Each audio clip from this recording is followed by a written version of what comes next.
Alrighty, let's see what our next problem is about.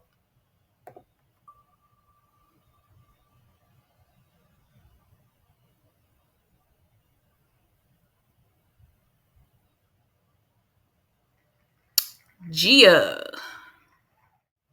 This problem about Gia shows exactly why I did the What's the Move series. Yes, the ways that I showed are elaborate. There are many different forms, but those forms are exactly how students see their work. If we look at this problem, it says Gia lists some different methods she thinks she can use to solve the multiplication problem shown. The multiplication fact shown is 7 times 11.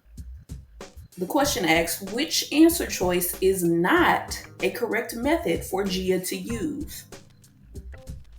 If you have not seen the format of these answer choices, go back and look at my What's the Move video on multiplication. I actually review these methods, and I want you guys to think about which one matches what this question is asking. Probably the biggest, most important detail of what the question is asking is where it says, which answer choice is not a correct method for Gia to use? Which one do you think is not correct? Let's see if you're right.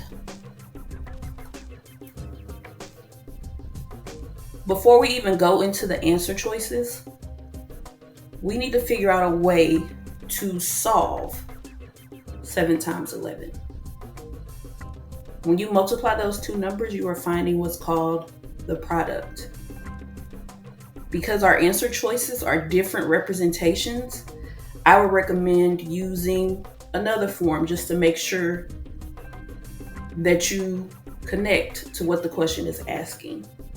What I'm going to do for this particular multiplication fact is I'm going to make a T-chart, because that's another one of the methods that I use to solve multiplication. So I have my T-chart for times 11.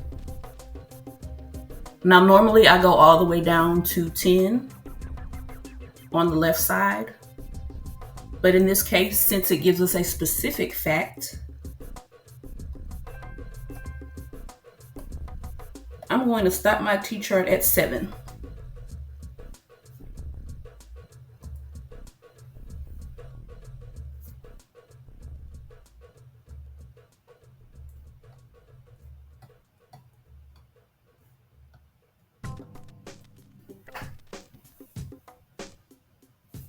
Okay, don't forget to put anything times 0 is equal to 0. Okay, because some students will miscount because of that and go right into the 11s.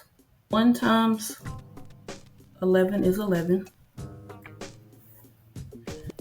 Now, most students after this would just use mental math, because if you are repeatedly adding 11, you're adding 1 to the ones place and 1 to the tens place. So we can do that.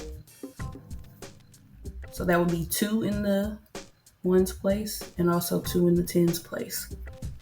Continuing, another 1 will be 4, another 10 will be 4, another 1 will be 5, another 10 will be 5, another 1 added to the ones place would be 6, another 10 added to the tens place would be 6, and then finally if we add 1 more to each place, that will be 77. So we know now from creating this T-chart that 7 times 11 equals 77. As the question states, we're not looking for which one does, we're looking for the one that does not show a correct method to find our answer. Okay, let's look at answer choice A.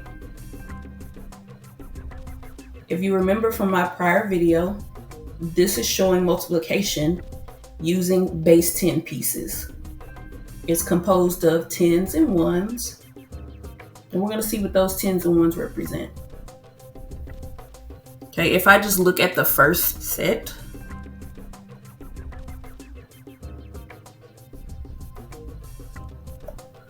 we can see there is a 10 and a 1. When we combine those, 10 plus 1. 10 plus 1 is equal to 11. That means this is another 11. This is another 11 because that same picture is repeating.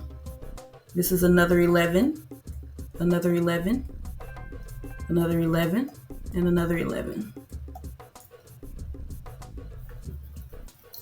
Okay. Now you can still come up with what this represents. If you don't know how to count by 11, you can count by each place. There are 1, 2, 3, 4, 5, 6, 7 ones.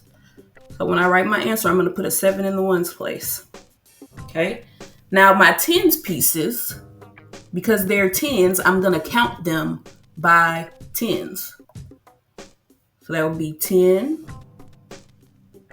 20, 30, 40, 50, 60, 70.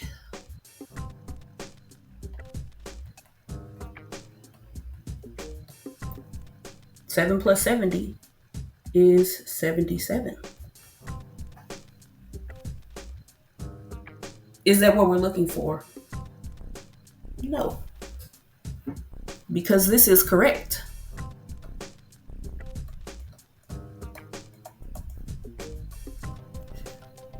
Remember, our question is asking which one is not a correct method.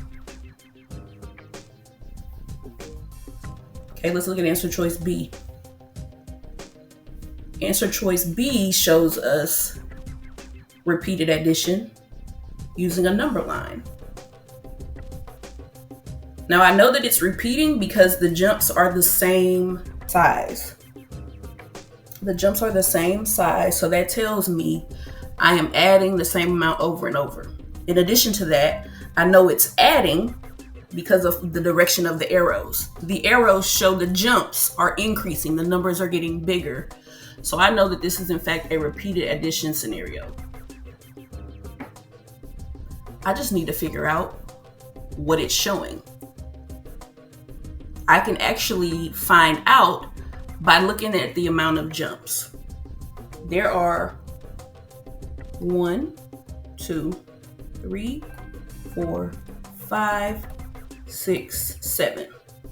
So for answer choice C, there are 7 jumps. Okay. Our second part of this is the distance of each jump.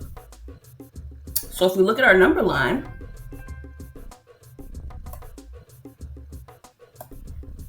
I can see, first of all, I need to see what it's counting by.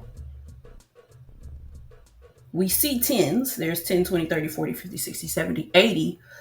But what it's counting by is actually found on those little intervals between each group of 10.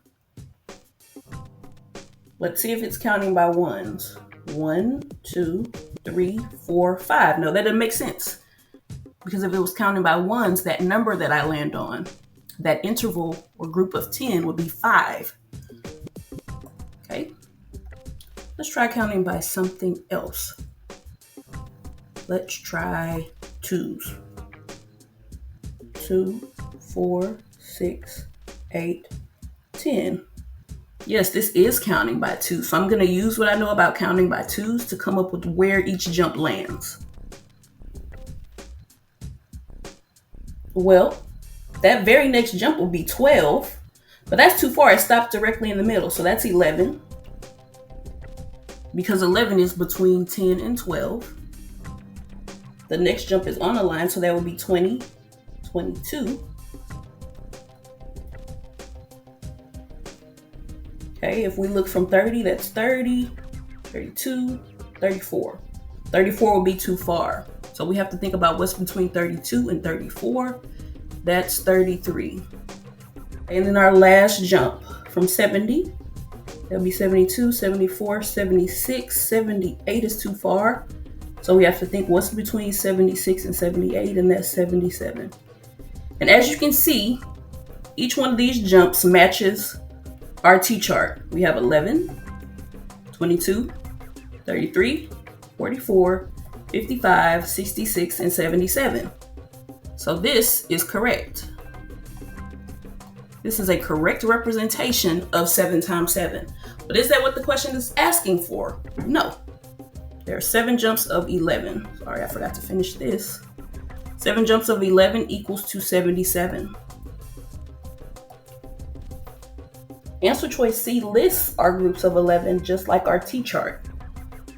11, 22, 33, 44, 55, 66, and 77. So this is a correct representation. Well, that would only leave us with answer choice D. Most people will just go ahead and mark that as the answer, but I want to show you why it's even part of this scenario in the first place. As you can see, it has 7, 18, 29, 40, 51, 62, 73. That can be difficult to see the pattern. One of the ways that I would recommend to actually find what this set of numbers is counting by is to take the first two and find their difference.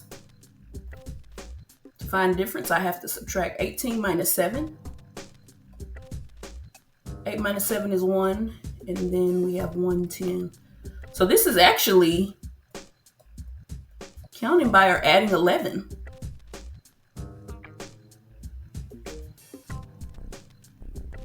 From 18 to 29, let's see, 18 plus 11, that's 9. Wait a minute, that's also adding 11.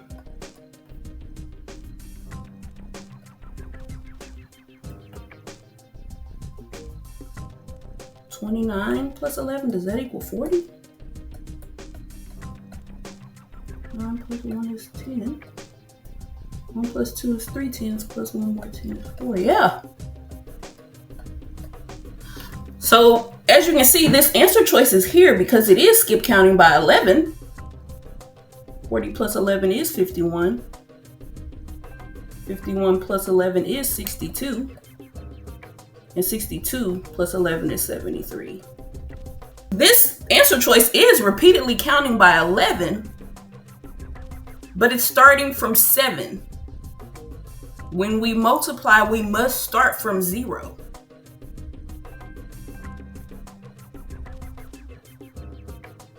That is why that answer choice is here, because it does follow the pattern of skip counting by 11. But when we multiply, students must know that it has to start from 0.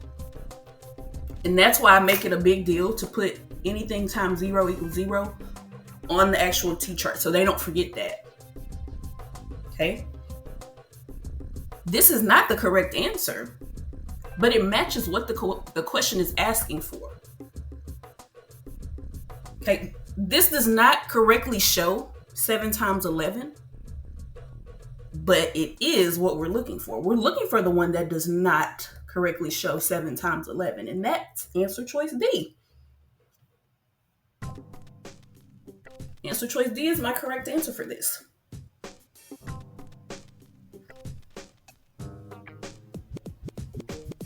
This goes to show you it's important that you make sure that your students, your children, understand the mathematical processes for each operation. I hope you were able to take something in from this video segment. Let me know what you guys think in the comments. Everybody take care.